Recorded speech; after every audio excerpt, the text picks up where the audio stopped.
오늘 함께 나눌 말씀의 제목은 시작하지 말았어야 할 대화라는 제목으로 하나님 말씀 함께 살펴보겠습니다. 시작하지 말았어야 할 대화가 있었다. 우리 사실 인간의 타락 역시도 절대로 시작해서는 안 됐던 대화, 곧 하와가 뱀과 대화함으로써 우리 인간은 이 죄와 사망과 저주의 이 노예로서 사단의 노예로서 지옥의 자녀로서 살아갈 수밖에 없게 되었습니다. 그 동일한 역사가 동일한 원리가 지금도 또 이 삼손에게도 그리고 저와 여러분들에게도 동일하게 적용이 됩니다. 그래서 오늘 기도 제목도 하나님 우리가 뱀의 말을 분별하게 하시옵소서, 악한 귀신들의 말을 분별하게 하여 주시옵소서 했던 것이거든요. 그래서 오늘 이 말씀을 통하여서 저와 여러분들이 삶 속에서 악한 뱀이 걸어오는 그 거짓말을 깨트리고 분별하고 거절할 수 있는 귀한 근거가 되는 말씀 되실 수 있기를 주님의 이름으로 축복합니다. 본문이 조금 길기 때문에 오늘 설교가 조금 길어질 수도 있습니다. 그래서 제가 오늘 조금 일찍 시작했습니다. 본문을 좀 몇 부분을 나누면요, 1절에서부터 3절까지 첫 번째 부분이고, 그리고 두 번째 부분은 4절에서부터 5절 두 구절입니다. 그리고 세 번째 부분은 이 6절에서부터 마지막 14절까지 우리가 크게 세 부분으로 말씀을 좀 상고하고자 합니다. 먼저 이 1절에서부터 3절 같은 경우는 이 삼손이 지금 가사로 내려갔다라고 얘기합니다. 여기 이 가사는 어디냐면 블레셋 지역입니다. 블레셋 지역에 내려갔어요, 삼손이. 어제 본문을 보게 되면 삼손이 정말 큰 승리를, 저희 마른 나귀 턱뼈를 가지고 1000명을 쳐서 죽이는 엄청난 대승리를 거뒀습니다. 그런데도 불구하고 삼손이 다시 블레셋 지역으로 내려가게 됩니다. 삼손의 모든 실패는 어디로부터 시작이 되느냐? 블레셋 지역을 출입하면서부터 시작이 됩니다. 참 중요합니다. 블레셋 지역을 출입하면서부터 삼손의 모든 실패, 인생의 이 사사기에 기록된 삼손의 모든 인생의 실패는 블레셋 지역을 출입하면서부터 시작이 됩니다. 그런 경우가 이 성경에 또 있었죠. 이 믿음의 조상들 중에 야곱이 베델로 올라갔어야 되는데 어디서 머뭇거리죠? 세겜에서 머뭇거립니다.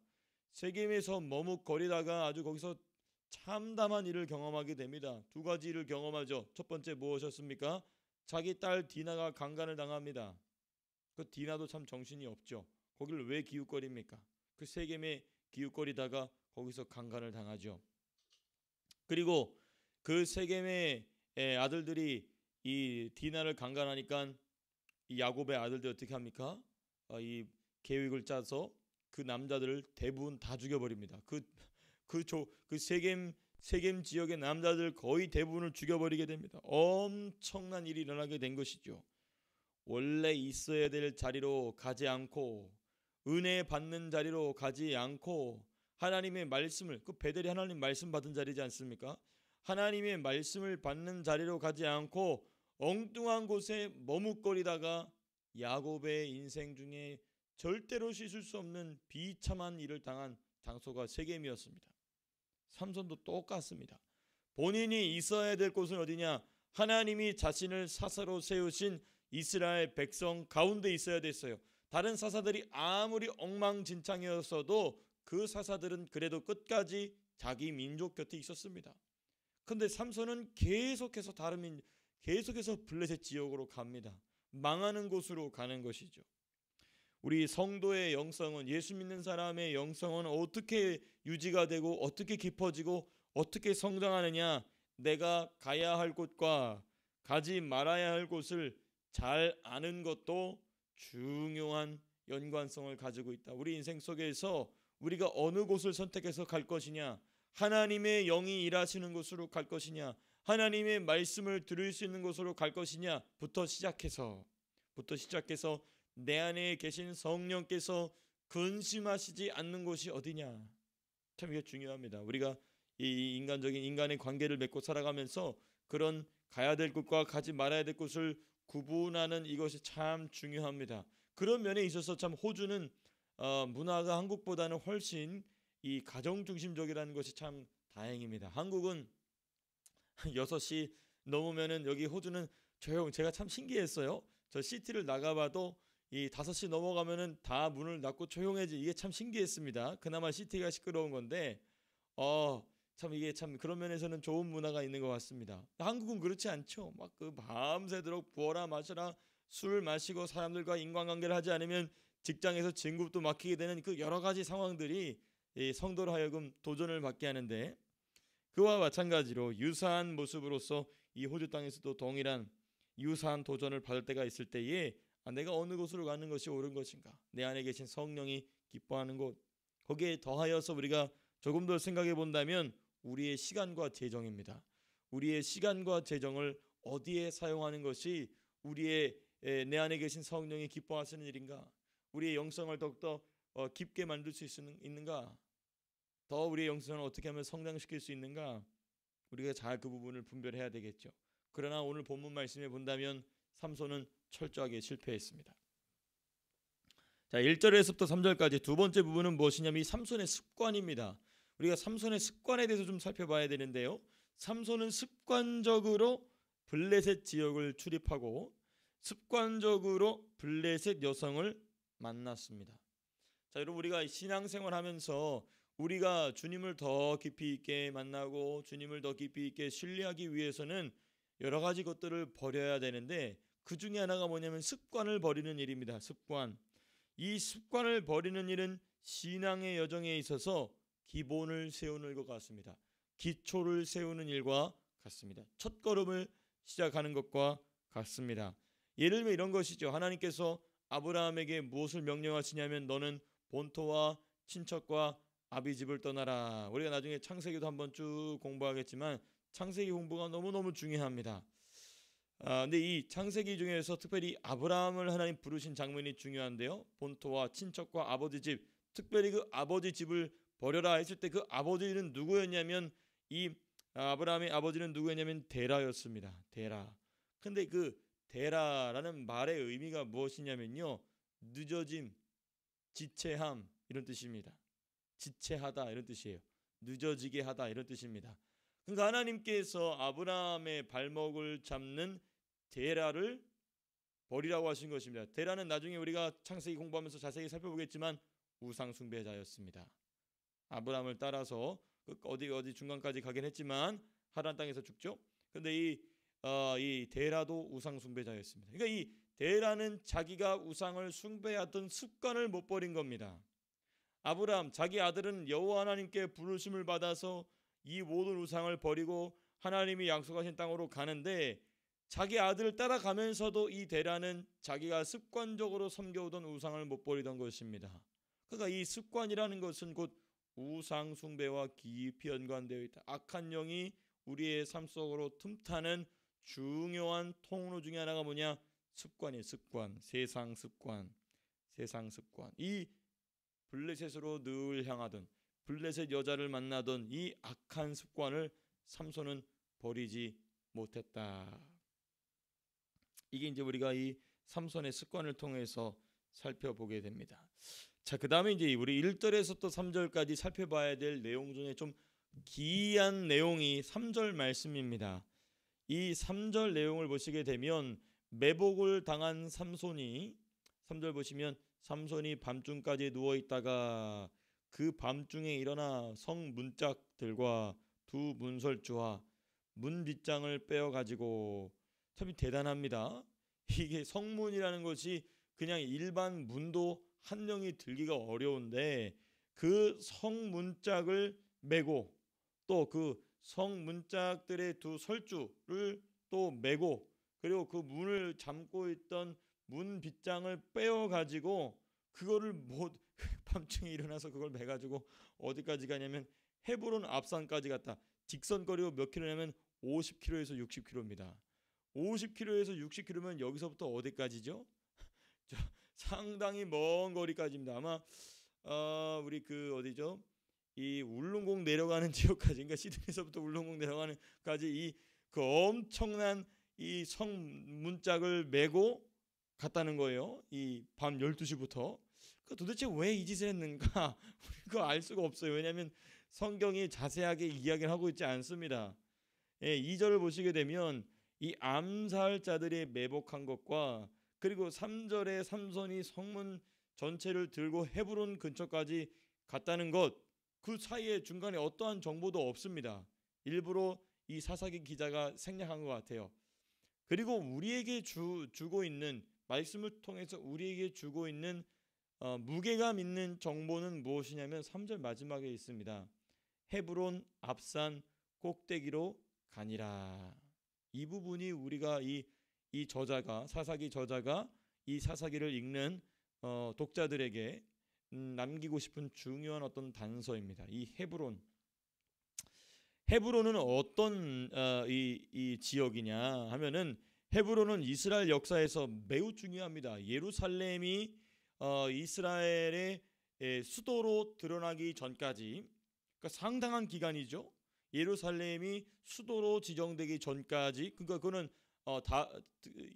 어디 시대까지 가냐면 다윗이 7년 통치한 이후에서야 비로소 예루살렘이 수도로서 역할을 하게 되거든요. 왕궁이 거기로 옮겨지게 되고 성전도 거기로 옮겨지게 돼, 성막도 거기로 옮겨지게 되니까, 성전터도 그렇게 지어지게 되니까.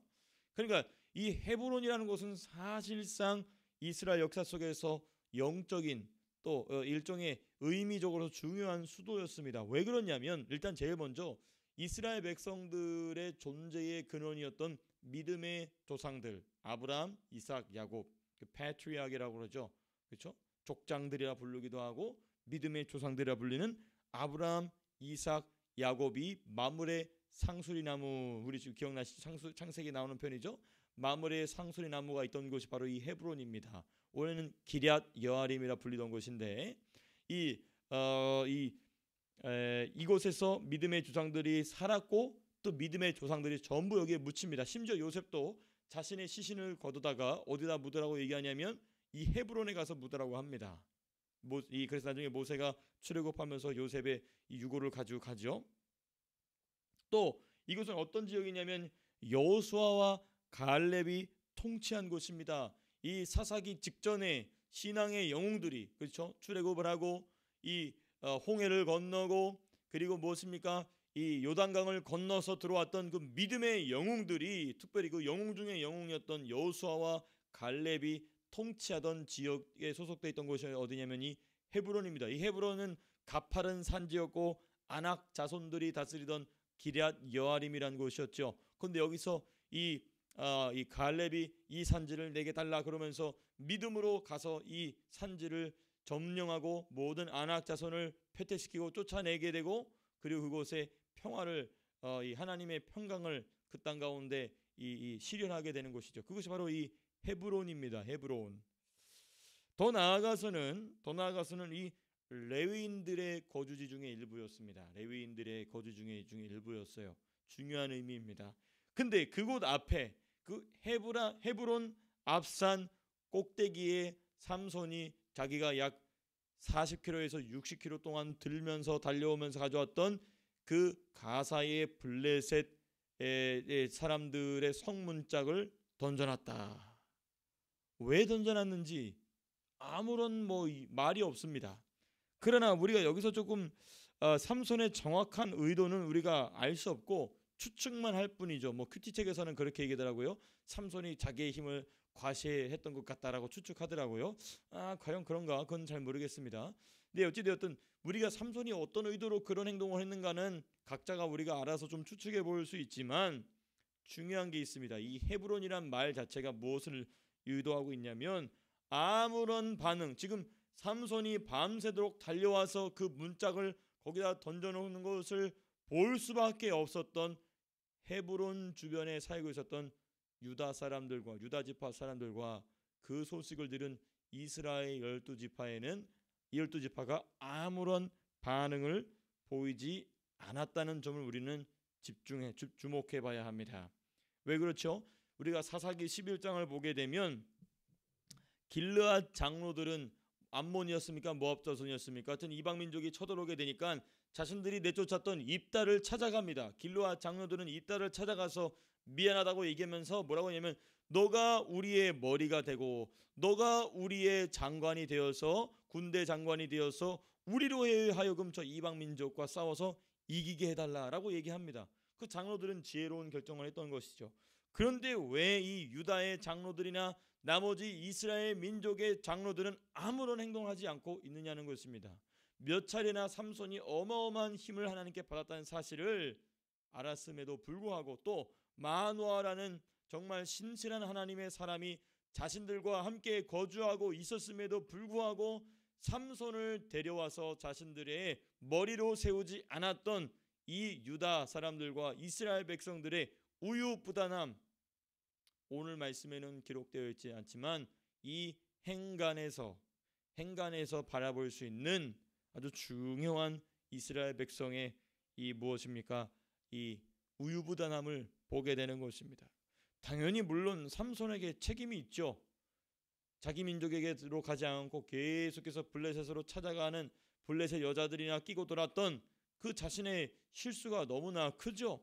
그럼에도 불구하고 이 절체절명의 순간 가운데에 하나님이 자신들 가운데 보내신 사람이 누구냐에 대한 확신이 불분명했던 이 유다 사람들의 모습, 이 헤브론 앞산에 이 삼손이 그 문을 던져 놓으면서 아무런 반응을 보이지 않았던 그 모습을 좀 보게 됩니다. 제가 이 부분을 가지고 주석을 좀 여러 군데를 찾아보니까 어떤 주석은 이렇게 해설도 하더라고요.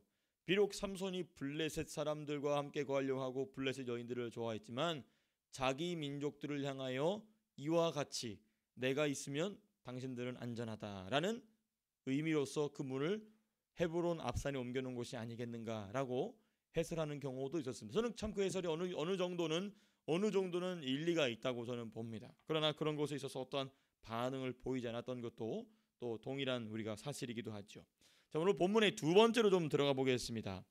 이 4절에서부터 5절 보게 되면 삼손이 이 가사에서 만났던 이 창녀로부터는 떠나게 되고 또다시 블레셋 지역으로 내려갑니다. 이번에 어느 지역이냐면 소렉 골짜기라는 곳으로 내려. 여기도 역시 블레셋 사람들이 영향력을 미치던 곳입니다. 그곳에 블레셋 여자인 데릴라라고 하는 들릴라라는 여자를 또 만나게 됩니다.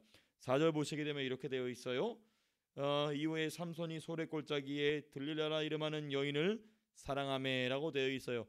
삼손은요 단 한 번도 이스라엘 여인을 만나지 않았습니다. 왜 그랬을까요?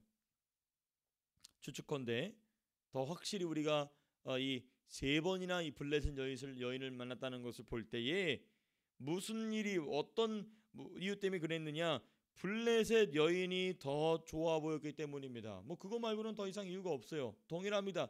세겜에 나갔던 디나가 뭐라고 하냐면 그 지역에 사는 사람들을 보고 좋게 여겼다고 그랬거든요. 근데 좋게 여기지 말아야 될 것을 좋게 여겼다가 낭패를 본 사람이 누구냐? 우리의 조상 하와입니다. 우리의 조상 하와가 좋게 여기지 말아야 될 것을 좋게 여겼다가 뱀에게 속아서 선악과를 따서 먹게 하죠. 세겜에 나갔던 디나가 그랬습니다. 그리고 블레셋에 자꾸 나갔던 삼손도 역시 좋게 여겨야 할 이스라엘 여인들은 뒤로 제껴두고 좋게 여기지 말아야 될 블레셋 여인들을 좋게 여김으로써 철저한 실패, 완전히 마귀에게 사로잡혀서 그 인생이 비참한 나락으로 떨어지게 되는 중요한 원인이 되었다는 것입니다. 나시림이었음에도 불구하고 가나안의 것이 더 좋아 보이고 익숙하게 된 결과입니다. 나시린이라면 이스라엘의 것이 더 좋아 보이고 하나님의 것이 더 좋아 보여야 하는데 참으로 놀랍게도 이스라엘 중에 이스라엘 사람이라 불려야 할 나시린이 가나안의 것이 더 좋아 보이는 것입니다. 여러분, 우리가 세상의 것이 더 좋아 보인다면 우리가 영적인 상태에서 깊이 돌아봐야 될 것이 있습니다. 더 중요한 건 뭐냐? 우리 아이들입니다. 우리 아이들로 하여금 세상의 것이 더 좋아 보이게 해서는 안 됩니다. 그 책무가 우리에게 있죠. 목사인 저부터 또 부모인 저 여러분들이 우리 아이들로 하여금 하나님의 것을 볼 수 있도록, 그러려면 저와 여러분들이 하나님의 것을 보고 좋아하는 모습을 보여줘야 되겠죠. 그렇죠? 하나님의 것을 우리가 보고 좋아하는 모습을 보여주게 되면 말하지 않아도 압니다. 그렇죠? 아이들은 말을 듣고 배우기보다는 눈으로 보고 배운다라는 그런 말이 있죠. 네, 제가 어디서 들었는지 모르겠지만 갑자기 생각이 났습니다. 네, 부모가 말해서 듣는 것보다 부모가 어떤 결정을 내리는지를 눈으로 보고 배운다는 것입니다.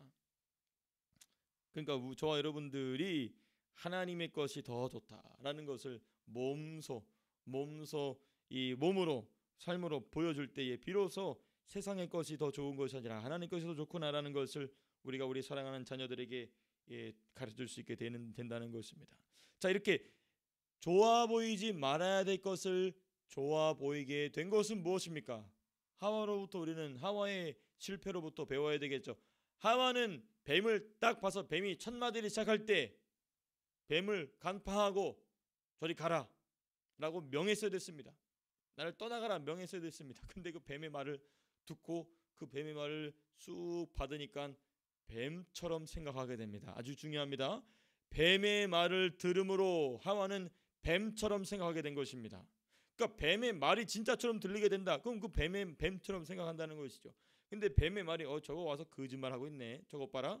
그러면 뱀의 말이 안으로 들어오지 않게 되고 누구처럼 생각하게 된 거냐면 아담처럼 하나님이 자기 위에 머리로 세워둔 남편이지만 동등한 남자와 여자로서 똑같은 인격체로서의 존중을 받아야 되지만 사역적으로는 차등에 있다. 중요합니다. 남편이 머리가 되는 것은 이거 하나님이 세워놓으신 것입니다. 남편이 더 잘나서가 아니죠.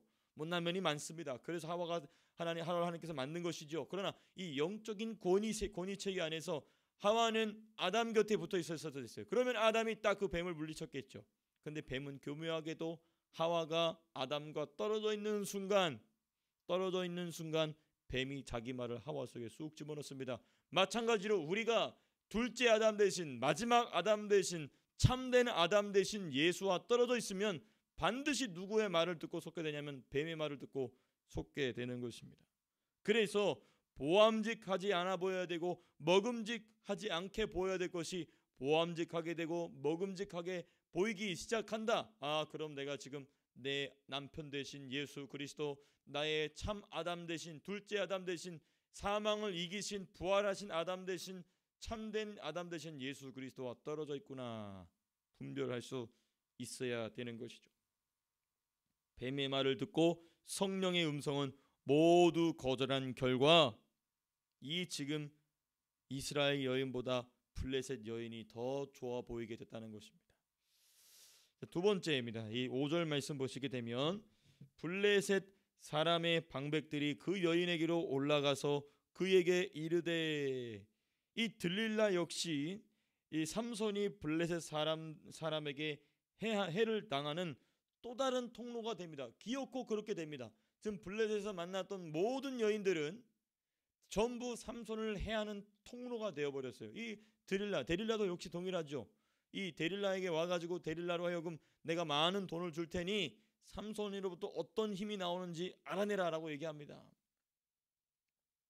특별히 이번 요청을 5절 말씀을 유심하게 우리가 보게 되면 삼손의 힘의 근원에 대한 비밀을 캐내고자 했는데 이는 하나님과 삼손의 관계를 끊기 위한 마귀의 함정이었습니다. 이 질문을 보십시오. 삼손을 꿰어서 무엇으로 말미암아 큰 힘이 생기는지 이 힘이 어디서 생기는 것이죠?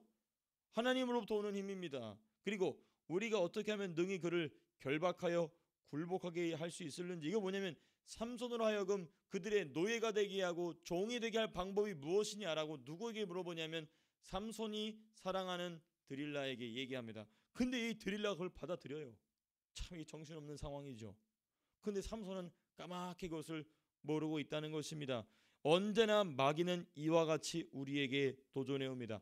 하나님과 저와 여러분들과의 관계를 끊어놓을 수 있는 틈바구니를 치고 들어온다는 것이죠. 그 중에 여러 가지 루트가 있지만 오늘은 무엇을 얘기하고 있냐면 저와 여러분들의 삶 가운데 하나님이 주신 능력들 있지 않습니까? 직장에서 일하는 거 그건 내 힘인 것 같지만 절대로 내 힘이 아닙니다. 하나님이 주시는 겁니다. 내가 내 가정을 가정답게 지키는 거 내 힘인 것 같고 내 노력인 것 같지만 그거 그렇지 않습니다. 하나님이 주신 힘인 것입니다. 여러 가지 우리 인생의 모든 삶의 부분 세밀한 부분까지 내가 내 노력으로 심어서 얻은 것 같지만 사실 우리 주님의 말씀처럼 주님 저는 무익한 종일 뿐입니다 라고 말할 수밖에 없는, 그게 겸양을 떠는 게 아니라 그게 사실이거든요. 전부 주님이 주신 것이고 주님의 능력으로 이룬 것이거든요. 그렇기 때문에 마귀는 그 틈바구니를 딱 치고 들어옵니다. 야, 이거 네가 한 거야. 지금 이 질문이 무엇이냐면 바로 그것일 것입니다. 삼손에게 능력을 주신 하나님은 까맣게 잊어버리고 삼손으로 하여금 그 능력이 자기 것으로 오해하게 하는 결정적인 질문이라는 것이죠. 이것은 로마서식으로 본다면 죄가 사망의 통로가 된 것처럼 이 드릴라가 사망의 통로가 된 것이죠. 누구에게 있어서? 삼손에게 있어서 사망이 그를 완전히 장악해 버릴 수 있는 죄의 통로가 된 게 이 드릴라라는 것입니다. 그러므로 저 여러분들의 인생 속에서 드릴라와 같이 죄의 통로가, 사망의 통로가 될 수 있는 죄의 여지들을 끊어내는 것 너무너무나 중요하다는 것입니다. 그리고 이제 오늘 세 번째 부분 6절에서부터 14절까지의 부분을 더 말씀을 제가 전해야 되는데, 왜냐하면 여기 보면은 들릴라의 세 번의 질문과 삼손의 세 번의 대답 내용이 나오는데요. 벌써 지금 6시가 되었기 때문에 이 부분은 생략하도록 하고, 제가 내일 혹시 가능하다면 내일 본문을 시작하면서 이 드릴라의 질문, 이 드릴라의 세 번의 질문에 보면 중요한 영적인 의미가 담겨져 있고, 이 삼손의 대답에도 역시 중요한 영적인 의미들이 담겨져 있습니다. 그래서 이 부분을 우리가 오늘은 여기까지만 말씀을 같이 나누도록 하고요. 내일 본문을 시작하기 전에 오늘 미처 전하지 못한 부분, 나누지 못한 부분을 여러분들과 함께 나눌 수 있도록 하겠습니다. 말씀을 맺도록 하겠습니다. 시작하지 말았어야 될 이 대화를 시작함으로써 삼손은 구렁텅이에 빠지게 됩니다. 이 말씀을 주님이 저와 여러분들에게 왜 주시냐면 우리에게도 동일하게 원수가 다가온다는 것입니다. 시작하지 말았어야 될 대화가 시작된 것이 있다면 이 말씀을 통하여 그 악한 귀신들의 정체가 드러나게 하여 주시옵시고, 또 이런 대화를 걸어오기에 준비하고 있는 악한 영들의 활동이 우리 눈에, 우리의 영적인 감각에 잡히게 하여 주셔서 예수의 이름으로 명하고 예수의 피로 우리를 정결케 하여 주시옵소서 할 수 있는 귀한 말씀의 근거가 될 수 있기를 주님의 이름으로 축복합니다. 기도하고 마치겠습니다.